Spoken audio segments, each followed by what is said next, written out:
Up, up, up, up, up, up. Sit. Stay. Okay, guys, what we're talking about today on my pro tip of the week is the value of introducing tossing treats into your food work program.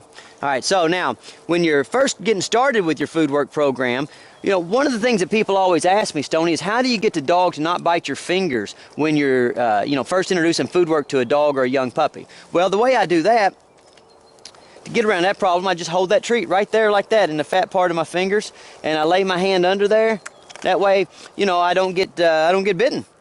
A lot of people try to do their food work and they hold the treat like that. Well, look, see, there's no way for the dog not to get your fingers in its mouth.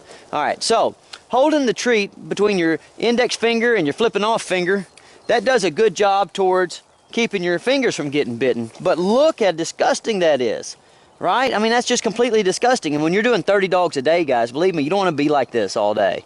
You know, and I know you guys, if you're working at home and you come home from work, you don't want to be like this for 5 minutes, and I don't blame you.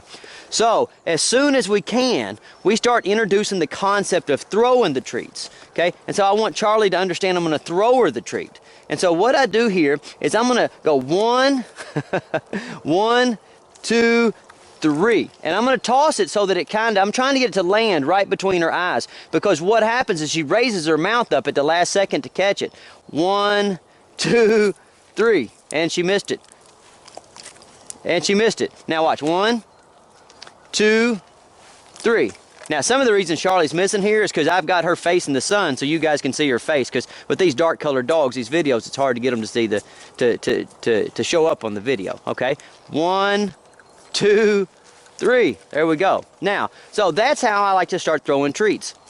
Now, once you get to where they can do it on the 1, 2, 3, then you can, you know, they start developing good timing, and you don't have to do the 1, 2, 3 anymore. But that's a good way. Now, people might say, well, Stonnie, why are you getting them to throw? Why are you throwing it at them? Why is that the important part?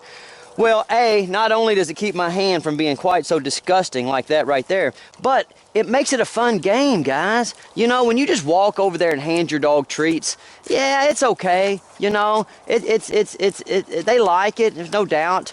But you can take a dog that's full, or take a dog that, doesn't have a tremendous amount of food drive, and if you make a game out of catching treats, they will perk right up. So many times people come down here and they tell me, oh, Stonnie, my dog won't do food work, or whatever, you know.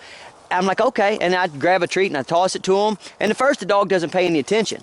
But then when the dog notices that this pig's getting a treat, or that little Jack Russell's getting a treat, then their competitive side comes out and they start trying really hard to get the treats. Now, so what's going to go on there is that dog's going to start to attach more value to this treat. A, because of the gamesmanship that's involved in this activity, but B, because of her competitive nature towards resources as it relates to, you know, these other dogs and these pigs and stuff.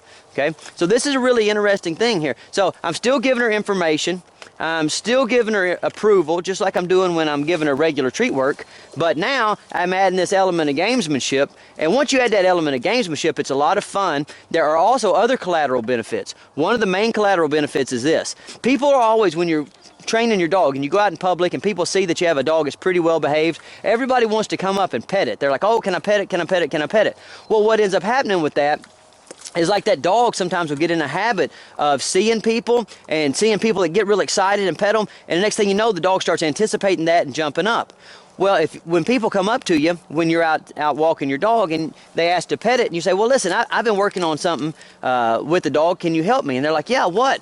And you can say, well, I've been trying to help her learn how to catch treats. And you hand them a treat. Well, the first thing they're going to do is they're going to back up and they're going to try to aim. And as soon as they take that backwards step and they look at the dog, then that dog's going to kind of back up. A lot of times it's just going to sit down and look. So now you're establishing a familiar pattern of how to meet strangers. It gives the strangers something to do with their hands, so they're not getting right down there in your dog's face and rubbing on your dog's head and stuff that your dog might not even like, okay? It also, if your dog does like that kind of stuff, it keeps your dog from getting too excited and thinking that every time it meets a stranger, it's supposed to jump up and get crazy, you know, right? It kind of gives everybody something to do. It gives the people something to do with their hand. It gives the dog an expectation of what comes next. So it puts the dog in a nice, calm, emotional state. And then if the stranger gets the dog to catch some treats, now see how this dog having to show a lot of impulse control here, okay?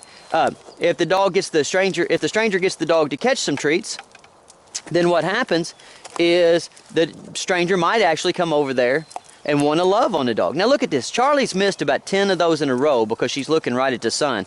And notice how she hasn't gotten up. Now those ones that she missed just made the one that she caught that much more valuable. Guys, there's so many ways to build desire for food. But back to what we were talking about with the strangers. So the stranger comes up, throws the dog a couple of treats. Now, most people, when they say hi to your dog or whatever, it's going to be about that much time, not much time. And so you get them to throw a treat, and then they'll be like, oh, nice dog, and they'll walk off. But some people, okay, they'll throw the dog a treat, and then they'll come over here, and they'll be like, oh, good dog, oh. Get the dog real excited. Stay. Now, so what that does, though, is that really still helps us out because the dog understands that when you meet strangers, maybe you've got a 30% chance that they're going to pet on you, and maybe you got a 70 or 80% chance they're going to throw you a treat. But the treat throwing always comes before the petting and loving. So basically what's happening is the calm, attentive behavior always comes before the excited, affectionate behavior. Stay. Now, so what that gets the dog in the pattern of doing is even in the absence of these treats, because remember guys, we only have to use the treats to teach the dogs, to get the dogs to a point where they're in the habit. But the absence of these treats, the dog's still going to use this calm, attentive behavior to try to manipulate strangers into coming over here and loving on her. So either way, you come out ahead. If the stranger actually helps with the treat work, if you have your treat work available, okay, it helps. If the stranger doesn't have any treat work, the dog's still going to try to manipulate the stranger into coming over there and petting and loving on her by being calm and quiet because that's what's always worked. Good dog. Good dog.